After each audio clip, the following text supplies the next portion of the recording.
একজন কমরেড তোহা, একজন কমরেড ইব্রাহিম, একজন কমরেড আব্বাস, আর একজন কমরেড নওশাদ। কমরেড মানে আমি যতটুকু শুনেছি সাথী, বন্ধু, দোস্ত। আমি যদি তার দোস্ত হই তাই মনে বলছে নাকি আমি তার দোস্ত? আমি জানি না কে এইসব কথা বলছে, তবে আমি এতটুকু বুঝি আমার নাম মোহাম্মদ আব্বাস সিদ্দিকী আল কোরাইশি। আমি নবী বংশের আওলাদ। আমার পূর্বপুরুষ হজরত সিদ্দিক আকবর, আমার পূর্বপুরুষ হজরত ফারুক আজম, আমার পূর্বপুরুষ হজরত উসমান গানি, আমার পূর্বপুরুষ হজরত মাওলা আলী, আমার পূর্বপুরুষ হজরত আব্বাস, আমার পূর্বপুরুষ হজরত নবী মোহাম্মদ আরবি সাল্লাল্লাহু আলাইহি সাল্লাম থেকে নিয়ে হজরত আদম আলাইহিস সালাম পর্যন্ত আমার বাপ, তার বাপ, তার বাপ, তার বাপ, তার বাপ, তার বাপ, তার বাপ, তার বাপ, আমি আমার গার্জেনের নাম বলতে পারবো। যারা আমাদের পিছনে লাগছে আমি জানি না তারা তাদের দাদর দাদর নাম বলতে পারবে কি আমার জানা নেই। আর আরেকজন হিটলার বাবা। মানে নকলের গায়ে লেখা আছে নকল হইতে সব, এরম ধরনের ব্যাপার। তা আমি এই বিষয়ে কি বলবো?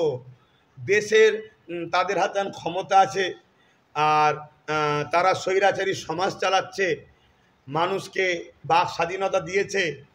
তা সে যদি আমাকে হিটলার বলে মনে করে তা সে বলতে পারে, তবে তার এই কথাতে সরল প্রাণ সাধারণ মানুষ যদি মনে করে আব্বাস সিদ্দিকী হিটলার, তাহলে হিটলার। আর সাধারণ মানুষ যদি মনে করে না আব্বাস সিদ্দিকী হিটলার নয়, তাহলে তার কথার রিয়াকশান সাধারণ মানুষকে বলবো আমরা ঝগড়ার বিশ্বাসী নয়। গণতান্ত্রিক প্রক্রিয়ায় সময় এলে সেই জালিম ও জালিমের উত্তর যারা সঙ্গপঙ্গ আছে সবাইকে জবাব দেবে। এতটুকু। যদি রাতে ঘুম না হয় তাহাজ্জুদ পড়বো, ভালো তো। কোরআন শরীফ পড়বো, দরুদ শরীফ পড়বো। এ তো ঘুমিয়ে পড়ছি, শুধু শুধু ঘুমিয়ে পড়ছি। জলসা থেকে এসে শুধু বিছানায় পিঠ দিলে হয়, অমনি ঘুমিয়ে পড়ছি। ফজর বেলা উঠছি, নামাজ পড়ছি, তারপরে আবার শুয়ে পড়ছি। অথচ উচিত নয় ফজরের নামাজ পড়ে শোয়া, কিন্তু আমাদের না ঘুম হয়নি। মানে হয়তো এসে পৌঁছাচ্ছি 11টায়, তাহলে একটা মানুষ এসে 7 ঘন্টা 8 ঘন্টা ঘুমানো দরকার, সেটা হচ্ছে না। তা সেই জায়গায় যদি রাত্রিরে ঘুম না হয়, তাহলে তো তাহাজ্জুদ পড়বো, দরুদ শরীফ পড়বো, কোরআন শরীফ পড়বো, জালিমদের জন্য দোয়া করবো আল্লাহ হিদায়ত করুক, হিদায়ত যদি কপালে না থাকে আল্লাহ জালিমদের ধ্বংস করে দিই, এরকম বলবো। তো অসুবিধে কী আছে? তবে আমি একটা কথা বলি, যারা এই কথা বলছি তাদের ঘুম হচ্ছে তো, যদি হয় ভালো কথা। এবারে প্রকাশ্য মঞ্চ থেকে আপনার নাম ধরে কমরেড বলে আখ্যা দিচ্ছে, কি বলবেন? শাসকের নেতা কমরেড মানে কি? নেতা, কমরেড মানে আমি যতটুকু শুনেছি সাথী, বন্ধু, দোস্ত। আমি যদি তার দোস্ত হই তাই মনে বলছে নাকি আমি তার দোস্ত? আমি জানি না কে এইসব কথা বলছে, তবে আমি এতটুকু বুঝি আমার নাম মোহাম্মদ আব্বাস সিদ্দিকী আল কোরাইশি। আমি নবী বংশের আওলাদ। আমার পূর্বপুরুষ হজরত সিদ্দিক আকবর, আমার পূর্বপুরুষ হজরত ফারুক আজম, আমার পূর্বপুরুষ হজরত উসমান গানি, আমার পূর্বপুরুষ হজরত মাওলা আলী, আমার পূর্বপুরুষ হজরত আব্বাস, আমার পূর্বপুরুষ হজরত নবী মোহাম্মদ আরবি সাল্লাল্লাহু আলাইহি সাল্লাম থেকে নিয়ে হজরত আদম আলাইহিস সালাম পর্যন্ত আমার বাপ, তার বাপ, তার বাপ, তার বাপ, তার বাপ, তার বাপ, তার বাপ, তার বাপ, আমি আমার গার্জেনের নাম বলতে পারবো। যারা আমাদের পিছনে লাগছে আমি জানি না তারা তাদের দাদর দাদর নাম বলতে পারবে কি আমার জানা নেই। তবে যারা এই কমরেড বলছে, কী জন্যে বলছে, কী উদ্দেশ্যে বলছে জানি না। তবে কমরেড শব্দের মানে আমি যতটুকু জানি সাথী বা বন্ধু বা সহকর্মী, এরকম কোনো ব্যাপার।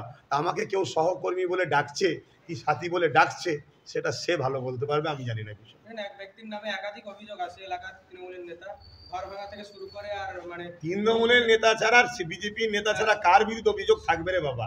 হ্যাঁ বলেন। সাধারণ মানুষের একেবারে তার উপরে বহুত অভিযোগ যে এলাকাকে অতিষ্ঠ করে রেখেছে, সেই ব্যক্তি আপনাকে স্টেজ থেকে হিটলার আখ্যা দিচ্ছে, কি বলবেন? মানে নকলের গায়ে লেখা আছে নকল হইতে সব, এরম ধরনের ব্যাপার। তা আমি এই বিষয়ে কি বলবো?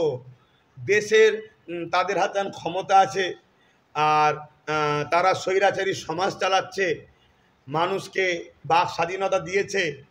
তা সে যদি আমাকে হিটলার বলে মনে করে তা সে বলতে পারে, তবে তার এই কথাতে সরল প্রাণ সাধারণ মানুষ যদি মনে করে আব্বাস সিদ্দিকী হিটলার, তাহলে হিটলার। আর সাধারণ মানুষ যদি মনে করে না আব্বাস সিদ্দিকী হিটলার নয়, তাহলে তার কথার রিয়াকশান সাধারণ মানুষকে বলবো আমরা ঝগড়ার বিশ্বাসী নয়।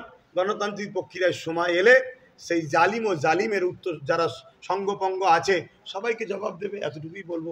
এছাড়া এইসব কথার কি উত্তর দেবো বলো না? সেই নেতা আবার বলছে 2026-এর আগে আপনাদের দুই ভাইয়ের নাম করে যে আব্বাস সিদ্দিক ও নওশাদ সিদ্দিকী রাতের ঘুমকে হারাম করে দেবে। লাস্ট প্রশ্ন, কি বলবেন? যদি রাতে ঘুম না হয় তাহাজ্জুদ পড়বো, ভালো তো। কোরআন শরীফ পড়বো, দরুদ শরীফ পড়বো, এ তো ঘুমিয়ে পড়ছি, শুধু শুধু ঘুমিয়ে পড়ছি। জলসা থেকে এসে শুধু বিছানায় পিঠ দিলে হয়, অমনি ঘুমিয়ে পড়ছি। ফজর বেলা উঠছি, নামাজ পড়ছি, তারপরে আবার শুয়ে পড়ছি।